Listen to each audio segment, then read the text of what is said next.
Well, everybody, welcome to this HCTalk podcast. As always, I'm your host, Lance Gormley, and I have two guests on the program once again, the Harvey County Sheriff Chad Gay, and a representative from the Community Crisis Response Team, affectionately known as CCRT, Tara Loder. How are both of you doing today? Pretty good. Happy to be here. Very good, very good. I appreciate both of you taking the time to come out here on the program. We're going to discuss some things today, just for those that are watching, that are happening right now, that are very good for our community, especially those who are the most in need. And we're going to have Sheriff Gay talk about a little bit about art. So we'll find out more about that. And we're going to have Tara talk about some things that are happening with the Harvey County Sheriff's Department and individuals that are in recovery or even active addiction called Bridge the Gap. So we'll all talk about it all the same, but just with wanting to let people know what the podcast is about, I want to hand it over to Sheriff Gay so he can talk a little bit about art and what the purpose of art is. Okay, so art, it's an acronym. Well, I was a Marine and a cop, obviously, for a bunch of years, and we love acronyms. So ART stands for Addiction Response Team. And basically what that is, so it's something that I don't remember exactly if I'm the one that came up with the idea. I don't want to give myself too much credit here. But it was probably right after I got elected as sheriff, which would have been in 2016. I took the post in 2017. I started thinking about folks, and actually what got me started thinking about it was I had a gal come into the lobby of the law enforcement center, and I went out and talked to her. I knew her pretty well. I knew her because I was the school resource officer at Newton High School, so I got to know her pretty well when she was a student there. And she was struggling, like that day. She was really struggling with her addiction. She had a meth addiction. And we talked about it, and I really didn't, at that particular moment, didn't have, I could say, go talk to the Mirror folks and see if they can help you, and at that time, and now, currently, I'm a Mirror board member, but at that time I wasn't, so I really didn't know a ton about Mirror, except for, drug addiction was one of the things that they specialized in trying to help people with, and so I just didn't have anything for her. We talked quite a bit, and I did my best to give her advice. But I've never been there, so there's no way I can understand where she is. And so that got me thinking about how do we help people that are struggling like this, like at the moment. And that was a deal where it wasn't an arrestable deal, so I wasn't going to take her to jail, but she needed help, and so. At that point, I thought, well, okay, what can we do? And then I started thinking about it's called a PRA. It's a police response advocate, and what they do is they help folks that are in a domestic violence situation, and we arrive on scene as law enforcement, get the situation under control, and then we call a police response advocate, a PRA, out to help the victim of this crime. And what they do basically is they go speak to the person, get some information from them, and then give them some resources, maybe paperwork that they can look over to see, like, here's some programs that we have available to help you in a domestic violence situation. And then the next day or two, what happens is then the police response folks follow up with them and say, hey, what can we do for you? And so I thought, well, why couldn't we model some sort of and it turns out to be ART, right? Addiction Response Team. Why couldn't we model something like that after our PRA program and see if we can't get folks out maybe to help with somebody that's in active addiction and would like to have some help with it. Right. And so that's where the idea came from, and Jason Reynolds was involved at some point. He was in charge of the community chaplain. It was a community chaplain response team at the time, CCRT. And then Jason hollered at Tony Farnan, and because Tony wanted to be involved in helping folks recover. And so the three of us got together and we met in my office and talked about, okay, what should this look like? What should we name it? Tony came in with several names for it, on a piece of paper, and we decided that we would, he brought in his list of stuff, and we decided we would go with Addiction Response Team, because we at one time we saw, drug response team or drug addiction response team, but it's not only drugs, it's addiction response team. Right. So anyway, so that's how the ART name came about. That's how the program came about. And so I don't know if you want me to continue to go into where we are today. Yeah, absolutely. So that was quite a few years ago. I've been sheriff for almost, this November will be 10 years since I was elected. So, we're coming up on 10 years of me being sheriff. And there were some questions about how we would run the program and what liability and those kind of things, which we always have to think about. And really, it was on me. I just dragged my feet for the last 8 or 9 years on getting this program going. And Tony and I kind of stayed in touch. Jason Reynolds stopped, he resigned from the CCRT stuff, and L.A., Larry Alexander, took over that program. And so then he and I started talking about it more, and I told L.A. my idea of I said, hey, this is an idea I have, Tony's been involved, and he thought it was a great idea. So then we got it going again, right? We fired it back up. The desire to make it happen got stronger, and so that's what we did. So right where we are currently, we've had a couple meetings with several folks, and the idea now is to have someone that would be on call that we could call if our deputies have run into somebody that needs some help. And so what happens now is our dispatchers, 911 dispatch, has a schedule of folks that are available to be called out, and when we call them, we would get on our radio and call dispatch and say, hey, call us an ART member, please. And then they would call whoever's on the list, and that person would respond to the scene once we know it's safe and secure. And it would be the same thing as a police response advocate. It would be an addiction response advocate, I guess. I just now made that up. I don't know if anybody else has said it before. But yeah, so, and they would come out, talk to the person, and these people that are coming out and understand, they're folks that struggled with addiction themselves, so that there's a way for them, they can communicate with folks that, again, I haven't experienced that myself, so I don't know how to relate to people that are in that issue, except lots of years of law enforcement experience, allows me to have seen it before, at least, when folks are struggling. Well, I got a question, Chad. So then CCRT is the organization that has the program, the individuals that are volunteering, that have been vetted, that are in place to work with the sheriff's department in order to meet that need in that moment. And another question I have, that does not just mean somebody who's arrested for a crime, right? We're talking about if there's a situation where it's obvious that an individual may be under the influence, which I don't think that just being under the influence is a crime. You're right. Right. So then, or in the situation you're talking about where I'm gonna assume a young lady came in to talk with you and just said, hey, I'm in this situation. What can I do? Yes. Right. And then that would be another instance that ART would respond to something like that. I would have called. Yeah, if we had ART in place at that time, I would have got on the radio and called dispatch and said, hey, send me our next addiction response advocate.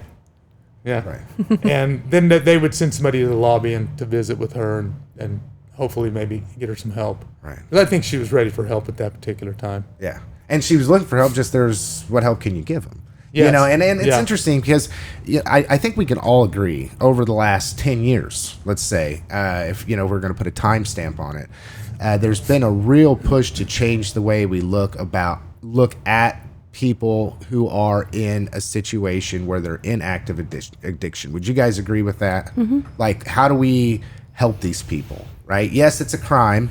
Okay, and let's say being in possession of some drug or whatever, but it's not even just a drug. It's, as you had mentioned, it encompasses all forms of addiction, but that becomes an arrestable offense at some point, and then they go to jail, and then, it's just new. And from what I think is, and maybe I'm wrong, somebody can comment and say, no, we've had these different programs or whatever, but there just really has been a push to provide resources and impact to help people who are in active addiction get in recovery and maintain recovery. Would you guys both agree with that? Yes. And see, Tara, I'm going to throw it over to you, right, on Okay. this one, right? Because I don't want to tell your story, but you've been out here and told the story before. You've been somebody who has had a lifelong addiction, right, stemming back for many, many years. And the reasons being you mentioned on the program, so you go back and you can watch that interview with Tara. But with that being said, at points in times, I remember you had said that you wanted out of that situation. But I'm asking you, throughout that course of time, is it something new that we've just begin to treat people in recovery differently in order to give the resources necessary to hopefully help them? So, like, when I got arrested in 2011 in Saline County, like, there's not a lot of resources there. It was like, hey, go to CKF. If you can't make it there, then, I mean, it's either there or prison. They didn't have a lot. Now that the recovery community is getting a lot stronger, we're figuring out different ways to help people, different avenues, different approaches.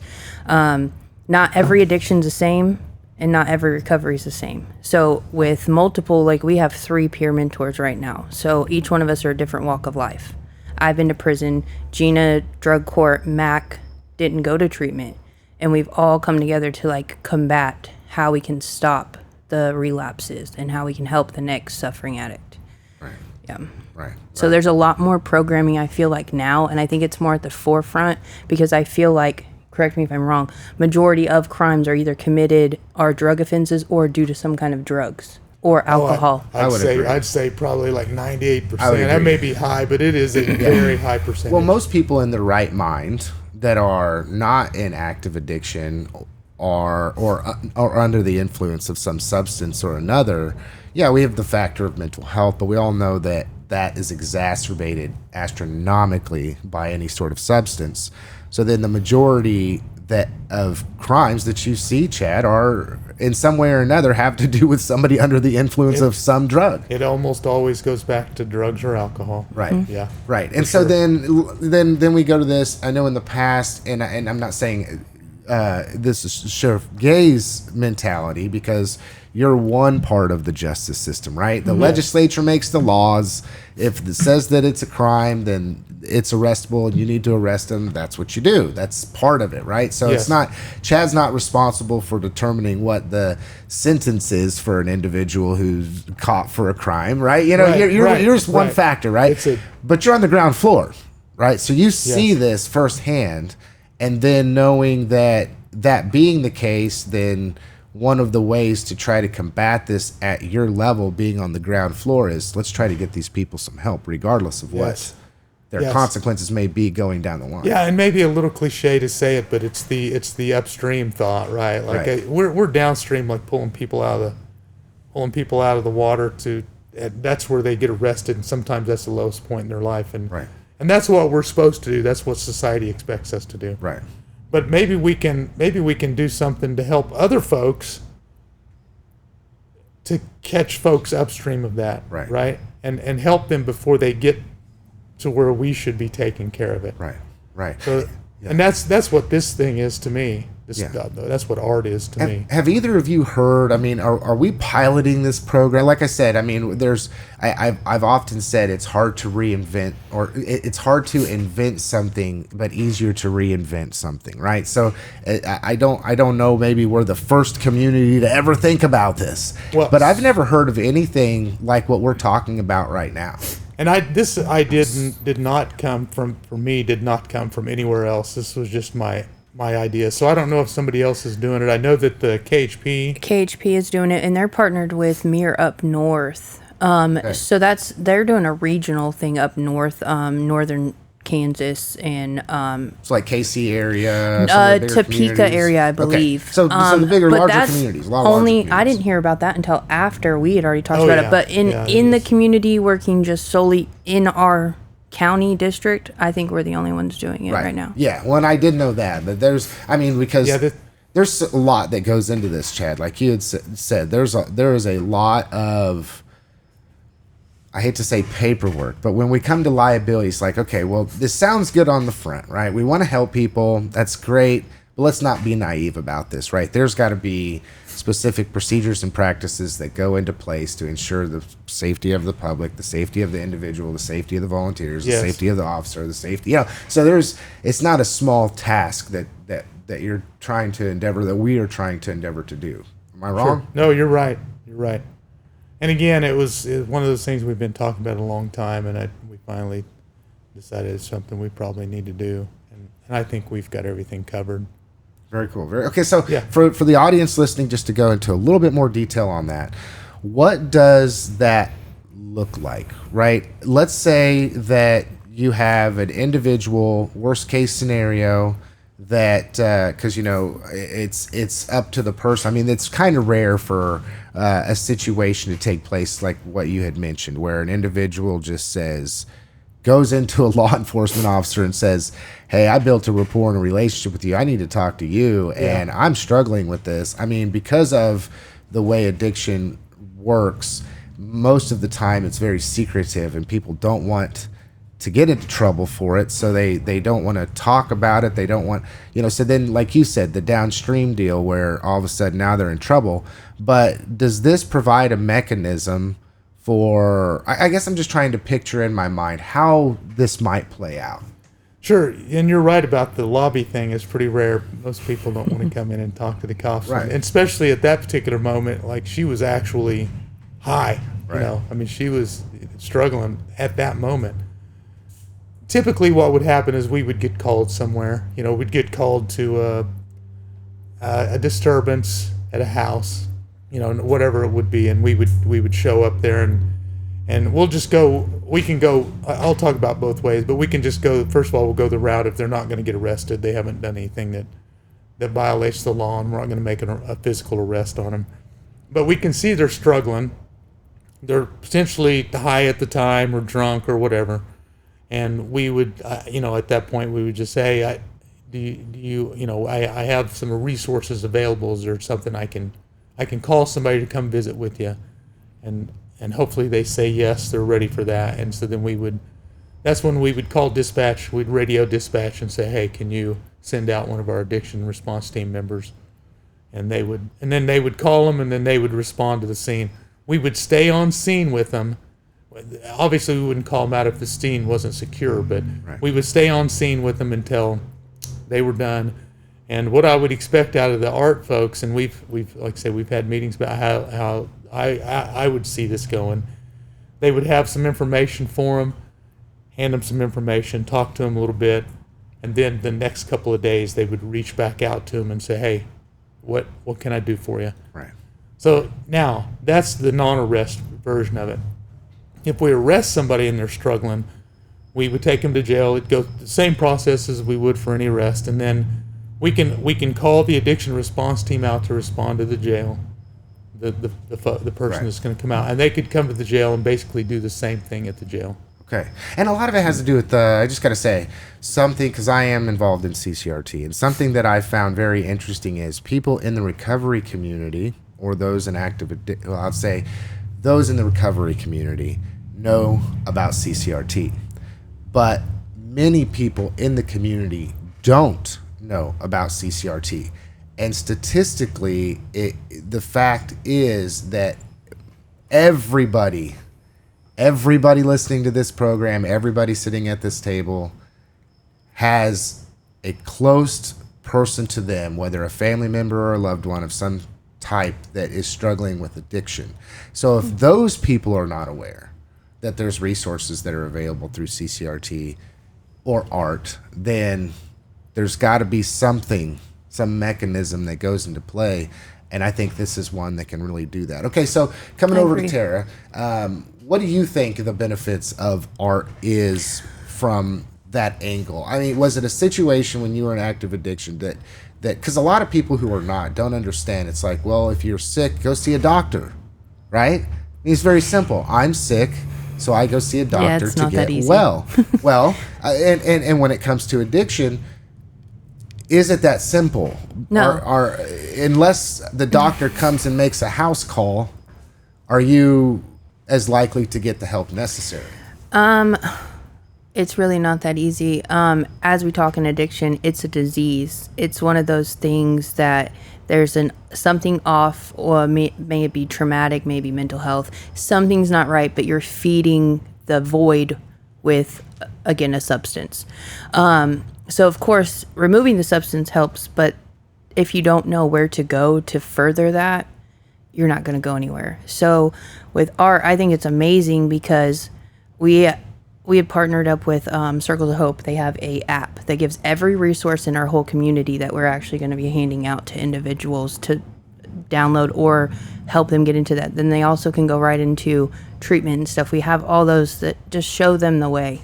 Because people who are in active addiction and don't know anything about CCRT or what's going on has no idea, like, if they're done, but it's a vicious cycle. When I was done, I didn't know where to start. Now, if I would have been told, hey, we'll get you some help, but of course I have to still go to jail, it clears up my mind, but I can still be like, okay, when I leave, my mind's clear and free of everything. I can actually call this person. Yeah. And there's something, too, I think, I just was thinking about this when it comes to art. And how CCRT currently operates with the Waymakers program. You go back in the archives, you can hear about that with Gina and Macario, who came on the program to talk about that. There is a program in the jail called the Waymakers program, which is spearheaded by CCRT, obviously in partnership with the Harvey County Sheriff's Department. Once again, blessings to let people do that so they can get help and partner with those volunteers in the community.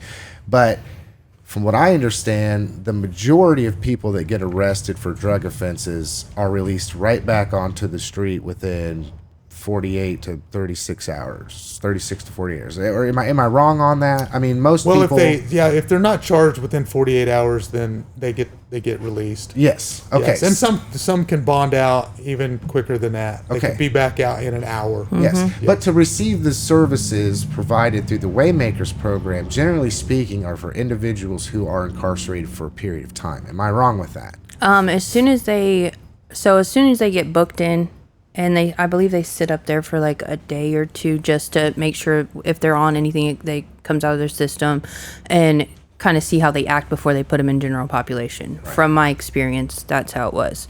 So when they go back to general population, they can then put the kite into the chaplain to see CCRT. It doesn't matter how long you've been in jail. It's pretty much what were your availability, and it's a case-by-case thing, too. And if we can't get them into the group right away, because I think we're at a 10-person each, female and male max. So, but outside of that, Gina and Max still meet with them on Tuesdays, like individuals, if we can't get them in, but they're freshly going through something or needing help. But there's a chance that the mass majority of people who are arrested for a drug-related offense in Harvey County are unable to find out about the resources available through CCRT or other organizations because they come in, they get booked, and then they get out. So if they don't get pulled back into the jail, entered part, whatever, or will go out of that, then what's the likelihood that they're going to be able to know about the resources that are available to them if they just get arrested and now I'm thinking it's going to be higher because we're getting called in, or The art's coming in. Right. Hopefully we'll so help before art, There wasn't. there was a lot of people that were falling There's a through the big gap cracks. there. Yeah. Okay, and so then this will also help with individuals being met right there through a different way, but also provide resources. And so when they get out, let's say they're provided with resources through the art, and that then starts the process of them being able to contact, because CCRT works with people that are not incarcerated too. Yep. Right. Yeah, and I think the ultimate goal then is to, after they are incarcerated, they get to talk to folks in there, and Macario and Gina, and then the Waymaker thing, and then once they get out, that's where really CCRT then shines, right? Is that then CCRT would be able to provide them resources outside of the jail, because it's in the jail they're a captive audience. Right. We can and a lot of times those folks just they are happy to get out of their cell. Right. And come to the library and see folks that they don't always see and get to hear some positive messages about life. But once they get out of there, it's back to, they literally walk out onto the street of Newton, Kansas, and hopefully not back to their old life, but that's where CCRT comes in and can help them and continue to provide, resources for them at that time. A way out. Yes. A way out of Hope, going right back. Hope. Right. Yeah. From just going back to the same old, right? And the same cycle, repeating the same cycle and everything. Okay, so another thing that everybody had come out here onto the program to talk about was something that I found very interesting, and it's called Bridging the Gap. Or what is it called, Tara? Bridging the Gap. Bridging the Gap. Okay. It's Bridging the Gap. Okay, so what Yeah. is that? Okay, so for me and our team at CCRT, we've been trying to figure out how to make it to recovery seems fun, right? Doesn't look boring and mundane, because if it looks boring and mundane, why wouldn't I just get high and be bored? Okay, but also make it to where, like, we have a lot of clients that want to shake the officers' hands that have arrested them because their lives have changed. And not many people know how to approach an officer now that they're clean and sober, because they have the thought and the stigmatism in their head that, oh, they just think that I'm worthless or I'm just an addict. So we're trying to change it to where the thinking of these people are bad and these people are bad in addicts' eyes. Like, everybody, all the addicts don't like cops, of course, because they don't want to go to jail, or they're always out to get me. Well, let's look at it a different way now that we're in recovery. They're not out to get me, and let's be together as a community and a whole on the even playing grounds of.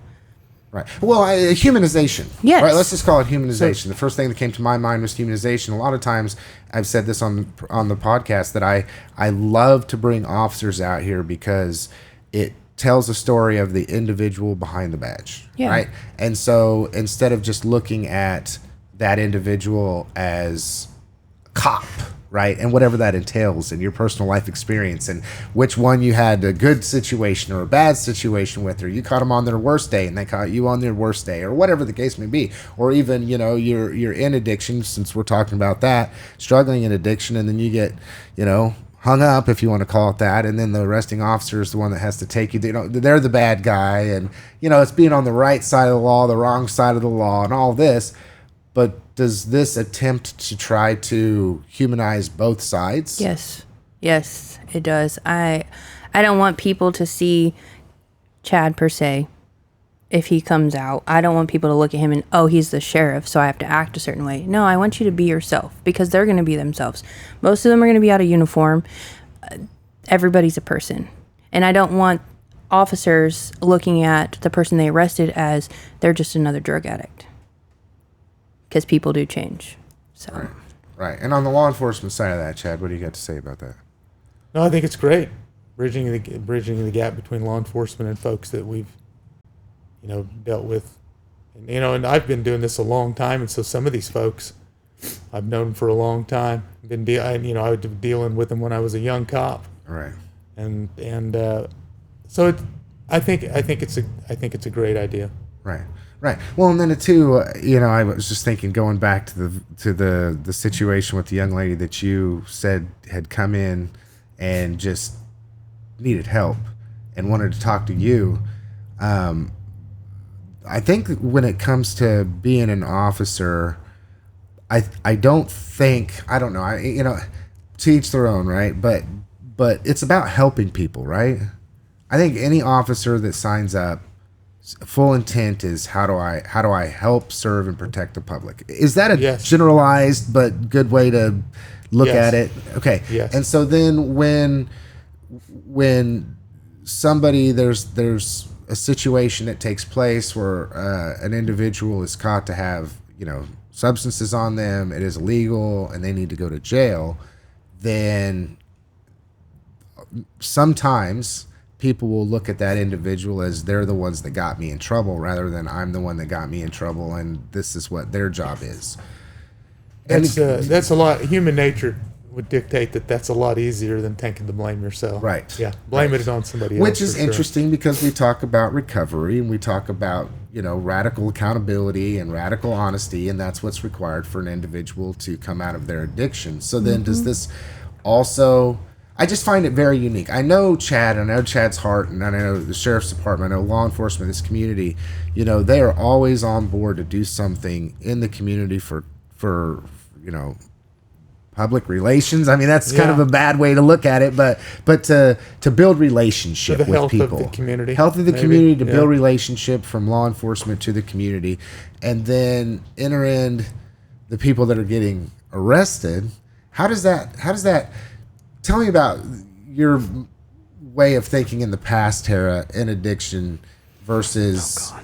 Like, what was your thoughts on police? You know, because this isn't my first rodeo, and I thought It's the police were the definitely bad not guys mine. because the bad guys were going to catch me doing things I was doing wrong. And at some point, it was just like, okay, well, if I wasn't doing anything wrong, then I wouldn't have to be worried about the fact that somebody was going to, I don't break the law, right? So is this kind of one of those situations where it's trying to teach people?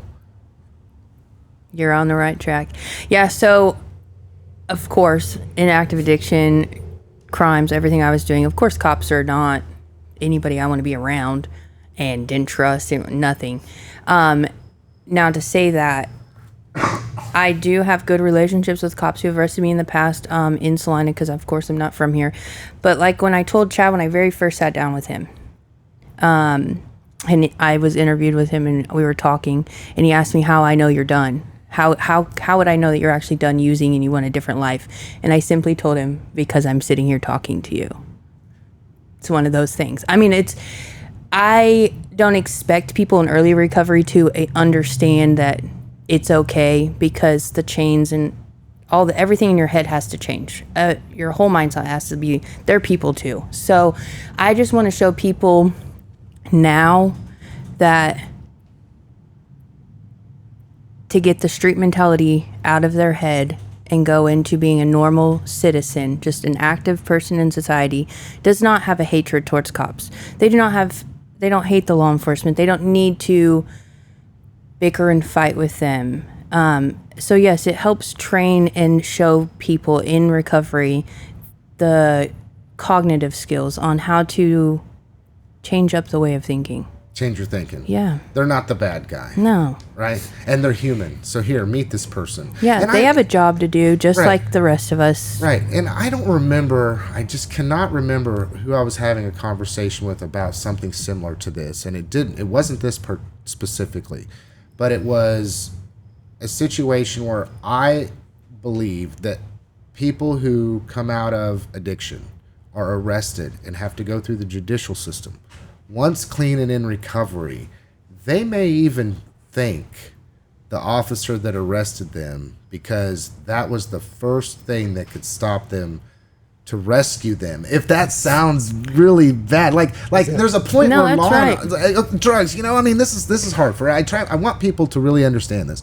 People that are in active addiction are harming themselves, right? Themselves so if and law others, enforcement is there to protect and serve, sometimes it's even to protect you from yourself. Correct. It's to protect people from you under the influence of a substance, just as much as it is to try to help protect you from yourself while you're under the influence of that substance. Is that a way to look at it? Sure. Yeah. If I wasn't arrested by the Fugitive Task Force in Sedgwick County 2 years ago, I can't say that I would have been clean, because I was physically removed from the situation and the substances. And I think obviously getting arrested would probably be like the low point of just about anybody's life, Right. right? And especially if you're if you're an addict and you're really struggling, and maybe you've been arrested multiple times, and finally one of them makes that, it's like that. This is like, it just doesn't get any lower for me personally. So Yep. sometimes you got to get to the bottom, and hopefully, I mean, it sounds kind of bad, but hopefully my arrest of you puts you at the bottom, so now we can try to Right. fix this. Slowed you down, stopped you in your tracks. Yeah. I've heard oftentimes, and I don't. So, and we're gonna go off track. So just go off track with Yeah. me, you guys. Okay. But I've often heard it said, that there are times in our life where maybe because we can't get control of ourselves, we need a timeout. Mm-hmm. We need some kind of consequence, right?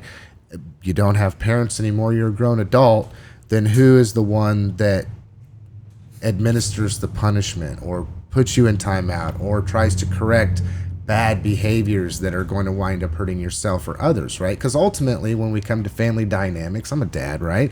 So my hope and my goal is that through my fatherhood, my parenting, that if I see things that my child is doing, that, you know, and I don't want to put it into a father, mother, parental role when it comes to an individual or an adult, but ultimately, that's what incarceration and corrections is. Am I wrong? I mean, do you look at that way, Tara? Yeah, of course I do.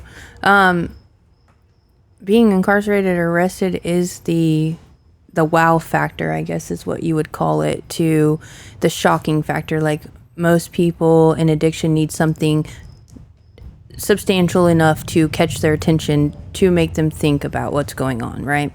Arresting and going to jail and everything is that factor, I would say. It's not to, I don't want to spin it negatively so bad, but yes, that should be your lowest point. I agree with Chad, like being arrested, and that's humiliating personally, I would think, and then having to go through all of it, but it makes you open your eyes to turn it positively. And for to many, get your life back up. That might be just forced sobriety. It might be the forced sobriety they need so they can get into right thinking or sober-minded at that point in time. One, through the process of not being under the influence, because if you're under the influence, you're making decisions based on under the influence brain. You know, okay, so I want to go deep here with you guys, okay? And that's why I say go off script here. But I always want to know the why behind what people do, and I want to say this, Chad, first, right? And I don't want to frame it in a negative way, so don't get me wrong here. I'm not saying this in a negative way, because this isn't who Chad is. But Chad, all you really have to do and all you really are required to do as the sheriff is to find people that are breaking the law, arrest people that are breaking the law, make sure that there's a detention center for them to go to, and that then the judiciary takes over and they go to court and the prosecution. That's all your job is. So why do these programs? Yeah, why CCRT? Why art? What is your thing, right? And that's what I was saying, not negative, but what's your thing that drives you to do this when you don't have to? Yeah, certainly once it hits the county attorney's office, our reports, right? Other than going to court and testifying stuff, I mean, we could wash our hands of it and not even think of it ever again. And there are a lot of cases that are like that, you know, that they're, you know, more of the simple stuff. And certainly our lane, you know, if we're going to stay in our lane, would just be law enforcement, right? That's what we do. That's what our society expects of us. But I don't. It's kind of hard to explain, I guess, that I just think that there are folks out there that need help sometime more than what law enforcement can do for them. Other than we have, law enforcement has a lot of resources and I don't want to say power. Maybe we are put in unique situations that nobody else in our society is put into. A lot of authority. A lot of authority. Yes, thank you. Power. Authority. And we can do with that authority. We can just, hook them and book them. Right. Right. I mean, we can just take people to jail. But I think, and really, that's kind of what I expect of. Maybe not the hook and booking sounds a little harsh, but our deputies. That's sort of what their role is, I would say. But my role, I feel like, is more of an overreaching. Like I can do things like the art program to help folks, and other that the courts can't. I can do things maybe that we can get them into recovery to help and things like that. I guess it's just, cops, most of the time cops become cops to help people, right? It's fun driving fast and stuff, and if you chase somebody or something, that's always, I say it's adrenaline. If you like adrenaline, we do a lot of stuff that helps adrenaline folks. But, it supplies us with adrenaline plenty of times. So if you like that stuff, then the cop job is a good one too. But mostly cops don't make a ton of money. They do okay, but they don't make a lot of money. So we're not doing this for the pay, because I know that this job will never make me rich ever. I'll never be a guy that has just tons of money. And so what would be the other motivating factor? right? It's because we enjoy helping people and doing good things for our community. And so this to me is just an extension of that, like the art thing and allowing programs to go in the jail that are helping people. We could cancel all the programs in the jail and just run it as a jail. I could say no more stuff. It'd be easier for our deputies in there.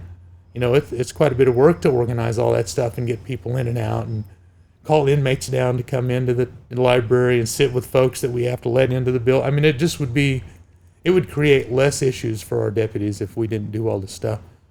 But I think, again, one of the purposes of our life should be to help other folks that maybe are struggling or can't help themselves like that we could help them. Right. So, I think that's the motivating factor for me is just that's what we should be doing in our society is helping folks. And again, we have, like you were saying, we have a lot of authority and we get put in situations that nobody else will get put into. And we have the ability to do things for people that nobody else in our society can. So. Yeah. And, when we talk about, I guess I'm going to expound here, as I was thinking as you were talking, this is me personally, I don't believe that drugs are a victimless crime. Okay. I think the first victim is the individual that's consuming them. And I think that everybody around them, especially in their situation. And we talked, also about how people under the influence, but the initial act of an individual consuming an illegal substance is more harm to themselves than it is anybody else in that initial thing, right? Yes. So then when we're talking about having individuals who are in a situation where they are doing this to themselves, it's almost as though unless, Chad, you're doing what you're doing, those people are just not going to get the help. There's nobody there on that first line of defense to identify that and to help those people. Am I wrong? I mean, am I looking at this in a wrong way? I don't think so. You say to help these people, and I was thinking of myself, an officer, right? If I was an officer, one thing I would love is I would love to help a victim. Right? Yes. Somebody breaks in somebody's house and is doing something to them. If you can show up on the scene and you can stop that person from hurting these people, that is, what an officer's there to do. Yeah, that's very satisfying. That's satisfying, yes, right? For us, for cops. But then, as an officer, when you're dealing with a bunch of scenarios in which people are just ruining their life through active addiction and unable to be the best version of themselves humanly possible, then your hands are almost tied in how to help them unless you do kind of what you're doing right now. Am I wrong? No, I think you're right. And it does go back again too, like just right there what you're talking about is that the arrest also could be the thing that triggers them to want to get help. Right. Tara, I gotta ask, okay, because we're from the streets, right? Okay. We're from the streets, okay.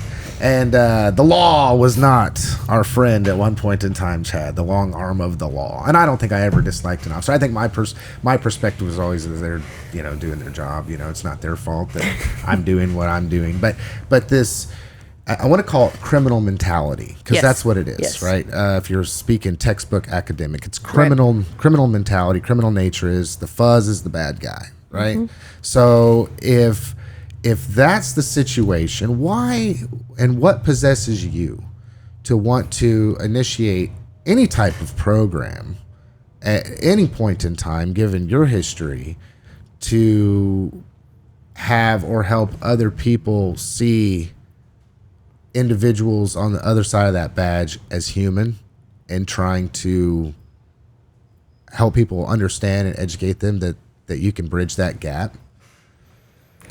Oh boy, why? Because as well as I do that that there are some, right, who still maintain that criminal mentality that would look at you and wonder what you're doing and look at you in a negative light based upon the fact that you're trying to bridge a gap. So why put up with the pressure? Why not just do it for yourself? Because I like the pressure. No, really, I don't know how to explain this. So for my recovery to be what it is and be fulfilling for myself, I have to be doing active stuff. I have to be very active. I have to be very proactive in my recovery. And one of those things is I always hear negative remarks against PD, against sheriffs. And I'm looking at everybody like, well, I don't like half the people at the drive-thru. It's the same there. Everybody has a job to do. Right. And I have had backlash, quite a few negative remarks about why I went to go hang out with the po-po, which I think is hilarious because I enjoy them. I actually genuinely enjoy them as people. So that's my biggest thing is I want this community to be a community, not here's the bad people that are still doing good but are looked at negatively because you have a felony or you have a drug addiction or, but you're still doing the great things. So I want all of us to feel welcome, but I also want the officers who feel like, dang, I know that I just may have ruined their life, but there's nothing I can do to stop that because it's their choice. See these people doing well. So that's also, I would assume, very satisfying. Chad can correct me if I'm wrong. As an officer, I would say that if I go somewhere and see this person, so say he's arrested you 7 times, been to jail. Been arrested 7 I'm just times, throwing been out to jail, some numbers. Throwing that jacket on me. I'm just throwing some stuff That's why out. Chad and I are such good friends. Just so anybody that doesn't know, it's because spent a lot of time with Chad. It's just a hypothetical thing. I know every officer, personally. Hypothetical. I mean, I'm sure most of us know somebody like that in the community. But say you come to our tournament. You see this person, they look healthy, they sound healthy, they're doing great. Mind it, they may not come and approach you and talk to you just yet, but you can physically see that they're doing good. That would be extremely satisfying. Yeah, coming back to what I just mentioned about the fact that why would you do that, right? So it's all coming together, right? Pretty much the same reasons. Because that then provides an opportunity for an officer that is trying to help somebody see that they are getting the help they need, and therefore then it's not, you're helping the victim, which is the individual victimizing themselves, and to see them get help and be in recovery is part of a pretty big healing process, I would think, on an officer's perspective, to know that even when those people, it's a quote unquote, going back to this, the victimless crime, that there's nobody to help here. You're helping that individual. Yep. Oh yeah, certainly we enjoy seeing people get sober and clean and changing their lives. Chad, have you ever had anybody come up to you and be like, you know what, you arrested me and I appreciate that. You changed my life. Yes, a lot, actually. But part of that's because I was a school resource officer for all those years, and I helped lots of kids through a lot of things. So I get a lot of thanks for that still. Right.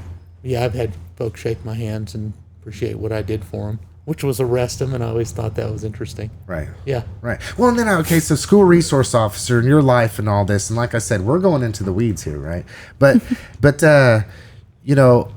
I would think, because you were a school resource officer for like 20 years, weren't you? Yeah, I was like 17. Oh, 17. Yeah. Okay, so I know, because I've been here, done this, there's a direct correlation between kids that are in trouble in their youth, probably, unless something changes, a good percentage of them are going to go into adulthood and have the same issues, right? So, for sure. So if that happens, then the relationship built there with you're able to see and have relationship with these people sometimes through an entire life until they choose to do something different. Agreed? Yes. I still have, I've been, we talked about I've been sheriff almost 10 years now, and I still have, I call them youngsters. They're probably like 35, 40 years old now that when I started SRO and I got to know well. And they still come to me, to my office, and want to talk to me. They don't want to go talk to somebody else. They want to talk to me. And that I still have, those types of relationships with those youngsters. Right. So it's pretty cool. I mean, I feel like it's pretty cool. When did it flip for you, Tara? When in your mind did it flip? When did the switch flip that said, these individuals are no longer the people trying to get me, When I was clean. Not when I'm high. I mean, I don't know how to explain this. So I have always been very respectful, very appreciative of officers. Because of my background, I didn't treat them maybe the greatest when I was high, but every time I've been sober and clear-minded, I've always been very respectful, always appreciated them because of I'm a domestic violence survivor. So I don't know, it's a little different for me because I was the victim that officers were trying to help. And that showed me a lot. So there's that. But when I got clean and I started seeing the different things here, because I'm new to this community, so in the last, it's been about a year, the different things that Chad's doing in the community, his officers doing in the community, the corrections officers in the jail, the things that they do, and how, like, when I see them in public, saying hi to me, not treating me any different. Same with PD, like, how personable and like caring, like they'll actually ask, hey, how are you doing today? I think that's a big eye opener for me, was even outside of uniform, they're still excited to see a person who's, been to prison twice, has multiple drug felonies. Right. So It changed their life. Yeah. Because ultimately it comes back to hope. Yep. Right. One thing that we're all here at the table agree on, and especially living that out through these programs, these 2 new programs that are hitting streets, if you want to call it that, in order to take back the streets. Yep. We'll just say that, is that we as a community and different community players are involved in really trying to nurture individuals who are struggling to come out of their addiction and to live the best life possible. Right. And that's what you would hope for, Chad, right? Yes. Yeah. And 100%. When you take off the badge at night, you set it on your dresser or whatever you do, and hope that you made a positive impact, that means for everyone. That's not just for me. Right. That's for Tara. That's for the person struggling. If we want to get a little less, heartfelt, I don't know how to say it exactly, but, if we have people that are not going into our jail, that means that our citizens aren't paying taxes to fund them in our jail. Right. So it's cheaper to provide services so not only is it, yes, I want folks to get, for their benefit, but that also then helps them contribute more positively to our society. Right. They go out and get a job. Now they're paying taxes. They're not coming in our jail, so they're not sucking up our resources. Right. That's on the less heartfelt side of it, right? Is like just for society, it's a better thing altogether because we're not having folks that are then we don't have folks that are victimizing our other citizens and anyway. So there's multiple things that goes into thinking about somebody being incarcerated.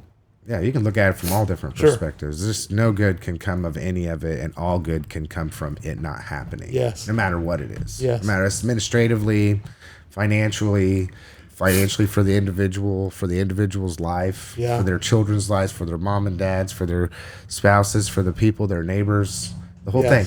The whole thing. Yes. And this is 2 things that It's a ripple effect. that try to because we're all a community. No man is an island unto themselves, are they?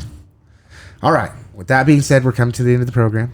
I appreciate both of you coming out here once again. It's like you guys like this podcast or something. I don't know. I'm just a great interviewer, I guess. But just to share more about what's going on here in our community that we're doing both from a law enforcement perspective in order to work with community organizations that are hoping to help people in their time of need that, like Chad said, have experienced it and come out of it and are able to drag other people out because they experience the hope that comes from not being in the cycle anymore. The 2 things covered today, art, which hopes to catch people right there in their moment, and also bridging the gap, which is when somebody processes through their moment, gets the resources necessary, follows down that path of recovery, can then change their entire perspective of how they view something that used to be an arch nemesis of theirs, The fuzz.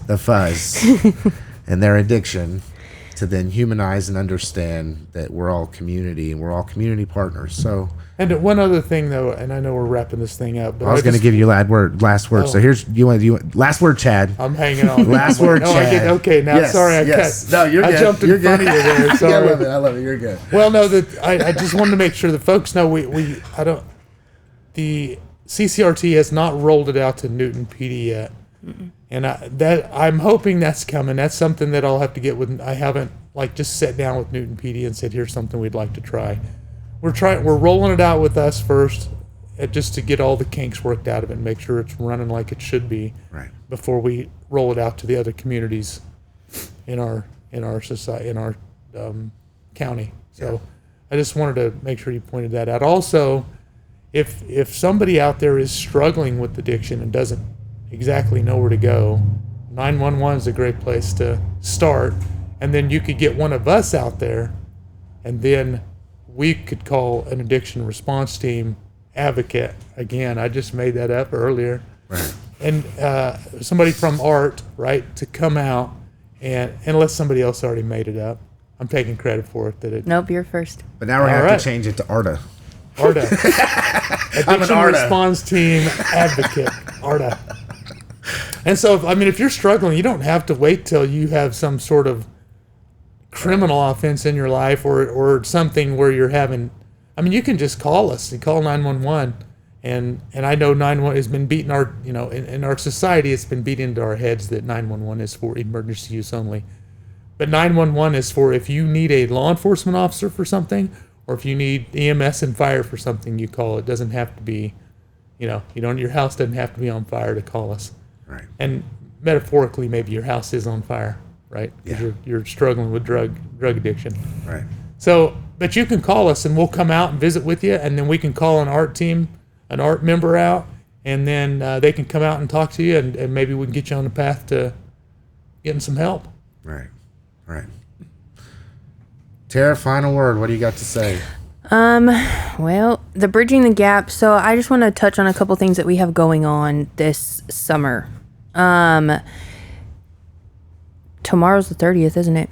So tomorrow we end our. Happened quick, didn't it? Yeah, June's over. So we have the hygiene fundraiser, or the drive that we're doing for MIR here in town, giving people kind of the dignity back, because most people that we take into treatment or go into treatment don't have anything, especially the bare necessities. So we're donating to them on Wednesday morning. We got a really good turnout from a couple different law enforcement agencies around town actually came in and donated large amounts.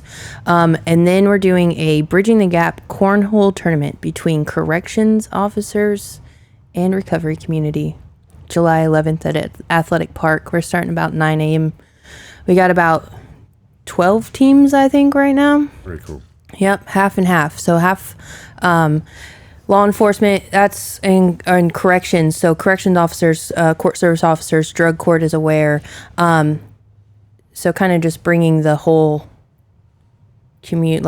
correction side, together with that. Right. And then we're talking about doing a back to school bash in the park and having a movie and possibly a water balloon fight.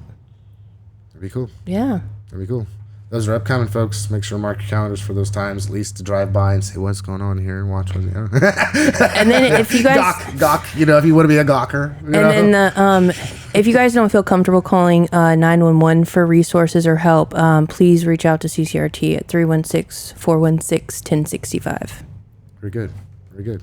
Well, hope everybody listening to this podcast today was able to learn a lot about what's going on in our community, and a little bit more about our sheriff, the Harvey County Sheriff Chad Gay, and what CCRT is doing with Tara and how she's representing well and just trying to go back and help those who are struggling. Mm-hmm. So with that being said, have a good one, everybody.